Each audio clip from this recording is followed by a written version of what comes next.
Hi, my name is Natasha Zudina and I'm a founder of the Project Open Window. Today's topic is the most important one, the most asked questions one, is in regards to the potty training. Unfortunately, autistic kids have difficulty with the potty training, and some of them can't master that skill until really late in their life, 9 years old, I hear 12 years old. And of course it's a big discomfort for everybody, and I understand how parents want to do it as soon as possible with their children.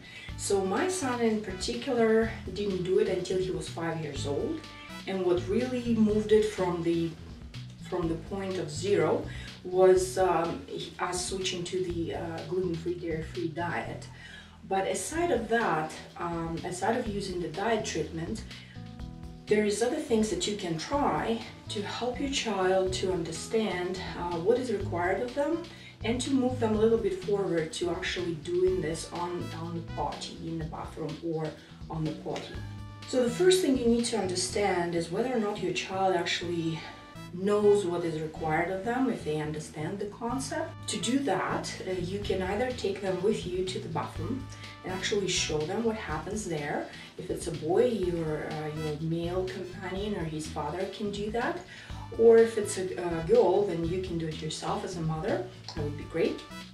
And just to show them what happens. You also can read certain books with them. There's kids' books that talks about pooping, and one of them that I would recommend, called Everybody Poops.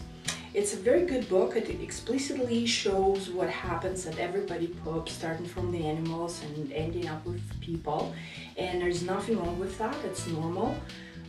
So once you kind of go through this period of time and get your child thinking about it and get them talking about it, then you can move forward and actually assess if they physically ready to do that, if they can sit straight for some period of time, if they can actually they don't have any pain that is associated with that, if they maybe have any other difficulty physically to pull their pants down or pull them back up, those kind of things.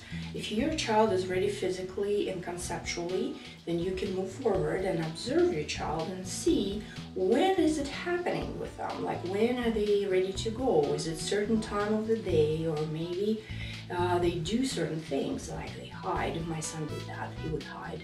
Or maybe they squat, or maybe they start running around or get agitated somehow. Any kind of pointer that can help you to understand when your child is ready to go. The other thing would help is actually to remember that autistic children have difficulty remembering all the sequence of events, what's needed for them to be done. So what helped for my child as well is to place the little pictures on the wall. What goes first, what goes second, what goes third, and so on. So take off the pants, sit down on the potty, do that, get off, put the pants back, or wipe your bum. So this picture step by step would help as well, and you can place them in the bathroom or where your child is sitting. The other thing would be actually to assess the bathroom itself. Is that comfortable for your child? Is that maybe too bright? It's too cold? It's too hard? Is there a stool for their feet so they can actually push with their feet when they're sitting? Some kids may choose actually to sit on the toilet, like squatting on the toilet. Let them do that. There's nothing wrong with that. So things like that. If they're doing that on the potty, where is the potty is located? Again, if the potty is comfortable for them, is it too low, too high? Is it maybe in a big room where it's too loud, too noisy, or too bright? Things like that. Just make sure they're comfortable. And the other thing what I really recommend is to introduce a reward system. And by saying that, you have to promise them, not bribe them. There's a difference between promise and a bribe.